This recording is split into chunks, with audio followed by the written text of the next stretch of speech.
من ئەحمەد کفریم سەرۆک رابطەی مۆزەخانە کولتوریە تایبەتەکانی عێراقم هەروە خاوەن مۆزەخانەم. ئەم هونەرەی وا من ئێستا کاری لێ ئەەکەم هونەرێکی تۆزیە سرنجڕاکێشە لەلایەن خەڵکۆ، تەمەنێکی محەدەدی نییە، ینی بۆ بینەر کش کەسێ ئەتوانێ ئەم هونەرە ینی لەلایە خۆشە و گەورە و بچکو مناڵەوەمانە و تشتێکی قورس نییە بۆ بینەر کە تەفسیری بۆ بکەی پرسیارت لێ بکە ئەمە چییە و معنای چییە و ئیدۆمانە.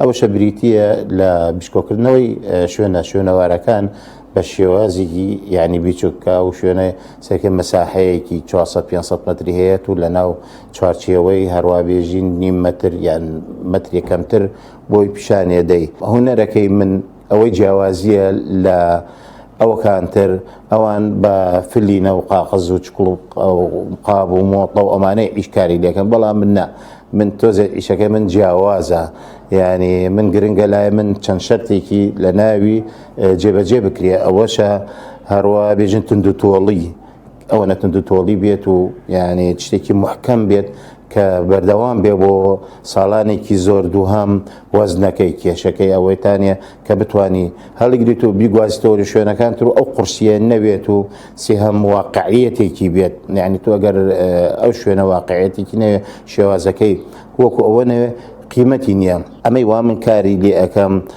بریتیە لە خۆڵ و بەرد و گەچ و یعنی ڕاستیت گەرەک بێ شتێکی هیلاکە، ینی بیلاکبوونی پێوە دیارە ئیشەکەشی ئیشێکی زۆر پاک نییە، جێڕێکی تایبەتی گەرەکە، چکم تو دایمەند مەعامەڵە لەگەڵ ئەم مەوادیە لاکەی بەردە و خۆڵە و دامچێمانە ئەو شوێنە پیسەکات و مەساحەیە باشی گەرەکە.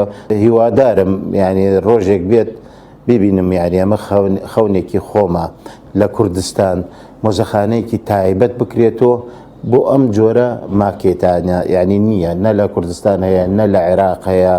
لە عێراق تەنها لە یەک شوێن هەیە، ئەوش لە سەلمان بەکە، ئەوش کۆنە لە بیدایی هەشتاکانە کریایە بۆ شێوازە نییە، تەکتیکی زۆرە ئەم هونەرە. یعنی وەکو بینەر ئەیبینیت دووهەم ئەتوانی ڕۆشنە فڕێدێتە ناوی، سێهەم ئەتوانی حرەکەیەک بکەیتە ناوی، چوارەم ئەتوانی وەکو دەنگ ینی ئەجیزەی فڕەدەیتە ناوی. جگەلەوە کار و چالاکیێکی زۆر زۆرم هەیە وەکو تەتەوە مجتەمع مەدەنی، هەروە لە کاری فلکلۆر و توراس و مۆزەخانەکان و هەنی کار هەیە لەسەر ینی ڕسمە ڕۆمەسەریەوە، بەڵام ئەوە زۆر بێژین زۆر مەزبوط نییە لای من ناچێت عەقڵمەوە قەناعەتمەوەتان ئللا گەرێ بچمە سەر شوێنەکە خۆم جۆری بەردەکە ببینم، ڕەنگەکەی وەچاو خۆم ببینم، یعنی ئەگەر بۆم بکرێتە لەورانە هەر لە خۆڵەکەی خۆیە تێرم، لە بەرد خۆیە تێرم، هەروە بژین لە دار خۆیە تێرم.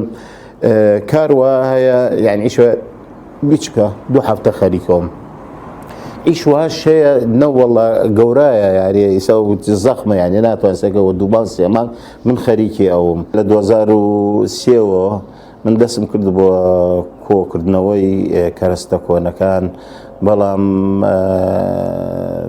حتاکو ئێستش ینی حەریز بیمە، ینی کە ئەو شتانەی وا گردۆکەمەوە تایبەت شاری کفری بێت، یعنی خەڵک کفری بێت.